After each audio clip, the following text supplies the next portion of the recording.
안녕하세요. 오늘도 사연살롱을 찾아주셔서 감사합니다. 저는 30대 중반의 여성입니다. 아버지가 사고로 일찍 돌아가셔서 홀어머니 밑에서 외동으로 자랐어요. 생계를 위해 어머니가 밤낮 없이 일을 하셔야 했기 때문에 저는 일찍이 남의 손에 맡겨지거나 친척집을 전전하기도 했고 형제도 없다 보니 늘 외롭게 자랐습니다. 그래서인지 결혼을 일찍 하고 싶었어요. 어서 빨리 내 가정을 꾸리고 아이도 많이 낳고 안정된 가정이라는 울타리를 갖고 싶었습니다. 그래서 대학 졸업 후 들어갔던 회사에서 남편을 만나 2년 정도 연애하고 곧 결혼을 했어요. 서로 불같이 뜨거운 사랑을 한 건 아니었어요. 성격이나 집안 환경이 비슷한 데다 이 정도면 결혼해도 되겠다 하는 정도의 느낌만으로 성급하게 결혼을 결정했죠. 지금 생각하면 너무 어렸고 어리석은 생각이었어요. 남편도 저와 같이 외동으로 자란 데다 아버지가 일찍 돌아가셨거든요. 사랑보다는 연민과 동정에 가까운 감정이 더 컸습니다. 그래도 신혼 초엔 큰 문제 없이 무난하고 순탄한 결혼 생활을 했어요. 시어머니와 합가를 하기 전까진 말이죠. 결혼하고 2년 정도 됐을 때 남편이 시어머니와 합가를 하면 어떻겠냐고 슬쩍 얘기를 꺼내더라고요. 시어머니에게 자식은 남편 하나뿐이라 저도 각오는 하고 있었지만 이렇게 빨리 합가 얘기를 꺼내게 될 줄은 몰랐습니다. 결혼 전 남편과 단 둘이 사시던 시어머니가 너무나 외롭고 적적하시다며 우울증에 걸릴 것 같다고 하셨답니다. 남편은 시어머니가 하나 둘 아픈데도 생겨나고 너무 힘들어하시니 합가를 해야 한다는 식으로 거의 통포조로 말하더라고요. 저희는 결혼하고 3년 정도 후에 아이를 갖기로 했는데 이유는 신혼생활을 좀 더 즐기고 육아하는 데 드는 비용을 좀 더 모아놓고 출산하고 싶어서였거든요. 그런데 남편은 아이를 낳게 되면 도움의 손길이 필요하다며 시어머니가 육아며 집안일이며 많이 도와주실 거라고 자꾸 합가에 동의하라는 듯 정당성을 부여했습니다.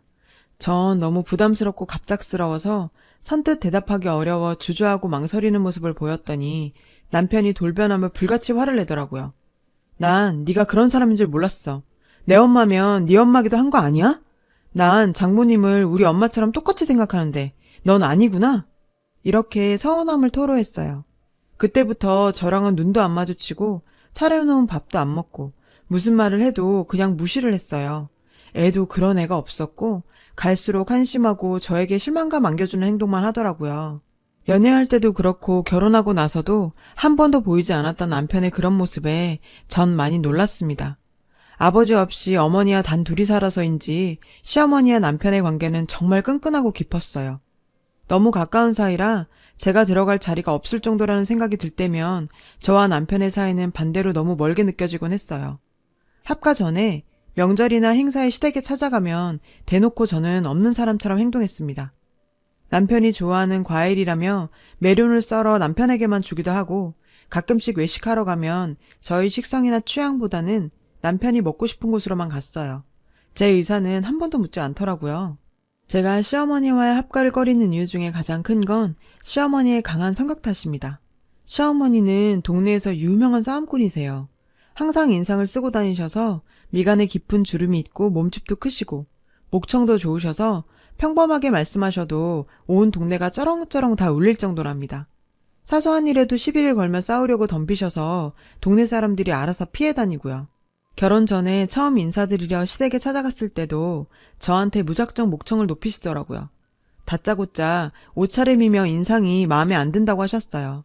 남편과 상의해서 한우 세트랑 과일을 사들고 갔었는데 성에 안 차 하셨죠.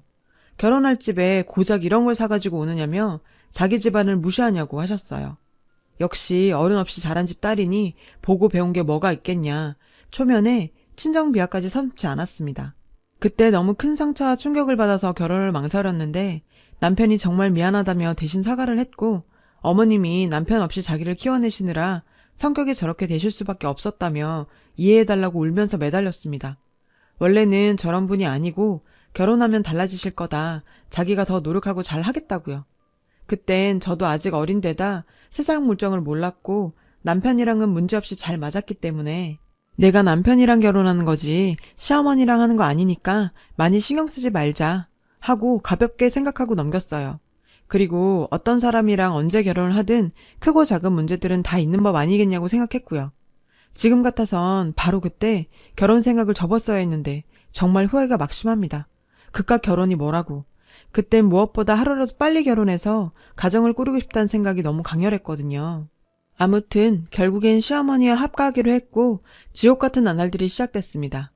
처음엔 남편이 신신당부를 했는지 시어머니도 나름 배려하고 조심하려고 하시는 게 눈에 보였어요. 제가 한 반찬이 입맛에 안 맞거나 제가 집안일이 서툴러도 예전 같으면 바로 불같이 화를 내셨을 텐데 가볍게 넘기거나 모른 척 하시더라고요. 그런 마음이 느껴지고 고마워서 저도 이왕 이렇게 된 거 최대한 어머님께 맞춰드리고 편히 지내실 수 있게 신경 써드리려고 노력했습니다.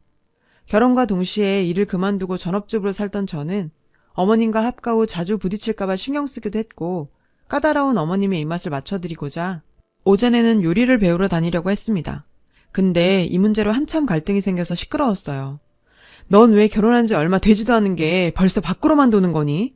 나랑 합치자마자 네가 나가 돌면 사람들이 내가 너 구박해서 그런지 아는 거 아니냐? 아니, 조신하게 집에 있으면서 내 아들 내조나 잘하지. 여자가 돼가지고 왜 이렇게 나대는 거니? 정말 숨이 막히고 황당하더라고요. 남편은 역시나 자기 엄마 편만 들었습니다. 자기도 밖에 다니며 요리 배우는 거 탐탁치 않다며 정 요리가 배우고 싶으면 자기 엄마한테 집에서 배우라고 하더라고요. 기가 찼어요. 시어머니는 요리라고는 전혀 못하시거든요. 그저 드시고 음식 타박만 할 줄 알지 요리엔 전혀 관심도 재능도 없으시거든요. 정말이지 갈수록 숨이 막히고 힘든 나날들이 이어졌어요. 그러던 어느 날 또 다른 쪽으로 불똥이 튀었어요. 이번에는 시어머니가 저희 아이 문제를 가지고 간섭하며 부담을 주기 시작하는 겁니다. 도대체 너희는 결혼한 지가 언젠데 아직도 애가 없냐? 네가 무슨 큰 문제 있는 거 아니냐? 다른 옆에 애들이 내 옆에서 일부러 손주 자랑하는데 내가 얼마나 속상한 줄 알기나 하니? 하면서요. 그래서 내년 정도 지나면 아이를 가지려고 한다고 조금만 기다려달라고 했더니 네 나이도 적은 거 아닌데 하루라도 빨리 날 생각을 해야지 왜 자꾸 미루기만 하냐고 또 고래고래 동네가 떠나갈 때 소리를 지르시는 겁니다. 시어머니와는 이렇게 매번 전혀 소통도 안 되고 그렇게 살얼음판을 걷듯 노심초사했어요. 엎친 데 덮친 격으로 이제 남편까지 속을 썩였습니다. 전부터 조금씩 낌새를 채긴 했지만 아무래도 여자가 생긴 것 같았거든요. 회사 일 핑계를 대며 늦게 들어오는 건 기본이고 외박까지 서슴지 않았어요. 무슨 막장 드라마처럼 와이셔츠에 립스틱 자국이며 향수 냄새는 기본이었고요. 남편도 이젠 대놓고 나를 무시하고 바보로 여기는 것 같아 화가 치밀어 올랐습니다. 시어머니와 같이 살고 있으니 뭔가 확실해지기 전까지 이 문제를 대놓고 이야기하기도 어려웠죠. 그리고 시어머니가 이런 문제를 알게 되셨다고 해도 남편 편을 들 게 불보듯 뻔하고요. 마침 남편과 같은 부서에서 일하는 여직원이 제 친구의 동생이에요.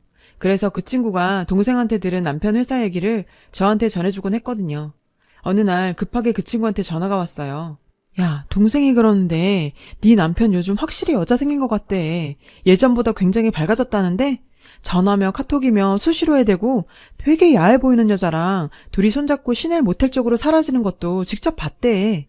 각오는 하고 있었지만 이렇게 전해드리니 정말 분노가 치밀다 못해 터져버릴 것 같았어요. 그것들을 잡아다가 당장 족치고 아주 개망신을 주고 싶어졌습니다. 그런데 생각해보니 지금 이렇게 감정적으로 대응하는 것보단 증거를 모으고 타이밍을 잘 잡아서 제대로 처리하는 게 낫겠다는 생각이 들었습니다. 그러던 어느 날 제가 마트에서 장을 보고 좀 늦게 집에 들어갔는데 제 앞에 정말 보고도 믿기지 않은 광경이 펼쳐지고 있더라고요. 시어머니와 남편, 그리고 진한 화장에 노출이 심한 옷을 입고 있는 누가 봐도 천박한 꽃뱀 같은 여자가 같이 앉아서 화기애애한 분위기를 연출하고 있는 거였죠. 정말 기가 차고 황당해서 어안이 벙벙했죠. 제가 들어갔는데도 아무도 아랑곳도 않더라고요. 완전 투명인간 취급에 전 없는 사람 같았습니다. 그래서 제가 그 여자에게 먼저 물었어요. 도대체 누구신데 여기 있는 거예요?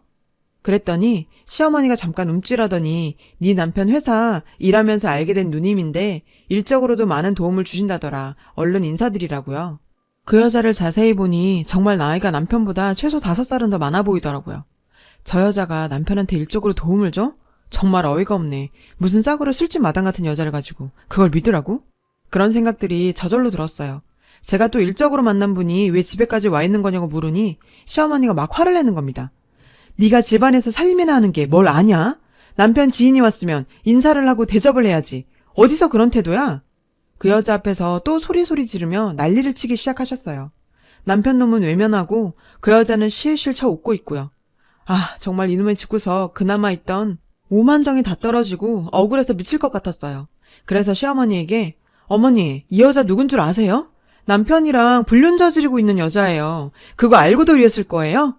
했더니 전혀 놀라는 기색 없이 요즘 세상에 불륜이 어딨냐며 간통죄도 없어진 마당에 남자가 그럴 수도 있지 뭘 그러냐는 식으로 나오는 거예요. 예상은 했지만 시어머니도 이미 다 알고 있었나 보더라고요. 제가 너무너무 화가 나서 도대체 이게 뭐 하자는 거냐. 남편은 보란듯이 내 언녀를 집에 끌고 들어오고 시어머니란 사람은 그거 싸고 들고 정말 너무한 거 아니냐고 했죠.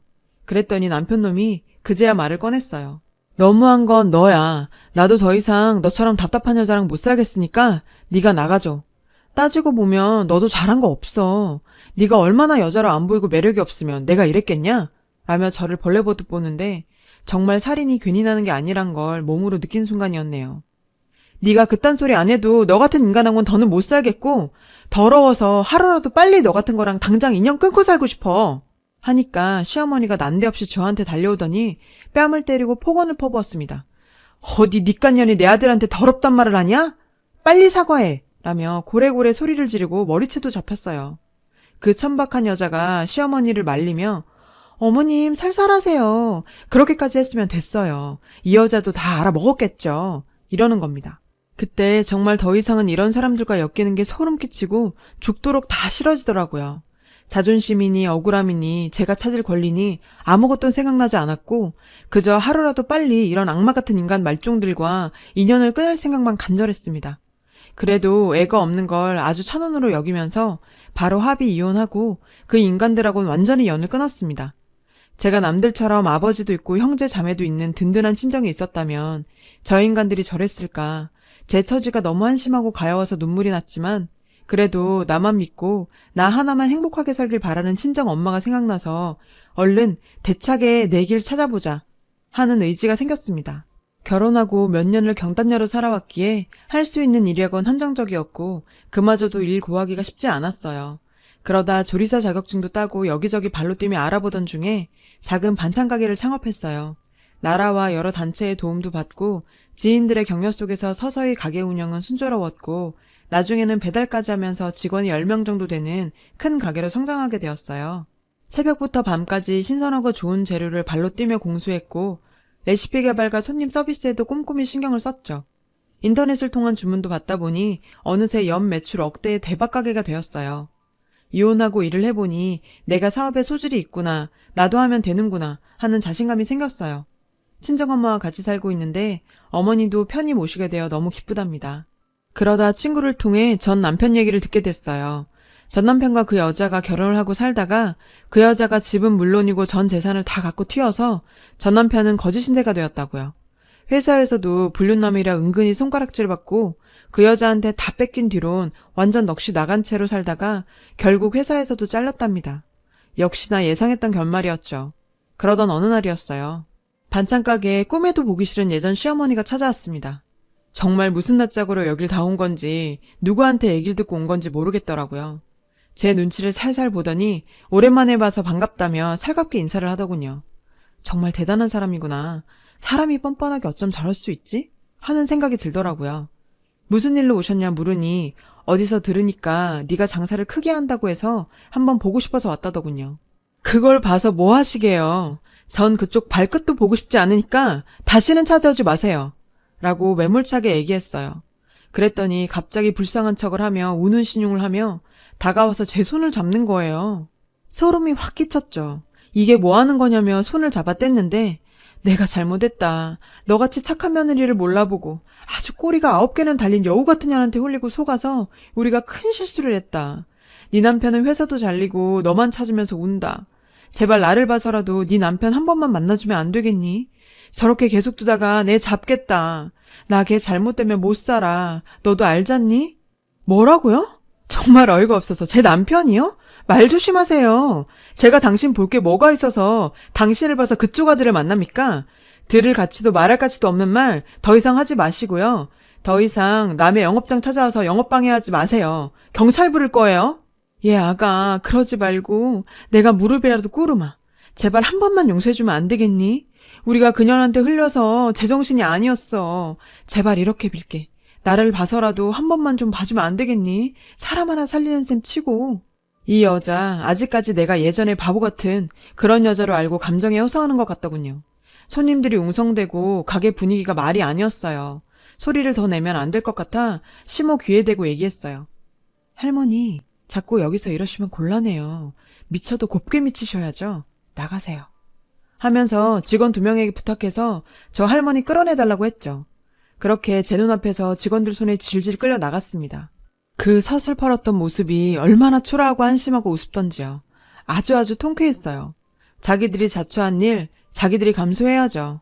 일말의 양심이 있다면 여기가 어디라고 찾아와서 저러는 걸까요? 정말 새삼스레 세상엔 별별 인간들이 다 있다는 생각이 들었어요. 긴긴 인생에서 그냥 좋은 경험했다 여기고 전 앞으로의 길만 생각하려고요. 그런 게 정말 진정한 승리인 것 같아요. 제 글 읽어주셔서 감사합니다. 여러분, 사연 댓글에 응원과 현명한 조언 부탁드려요. 좋아요와 구독은 저에게 큰 힘이 됩니다. 오늘도 좋은 일 가득하세요.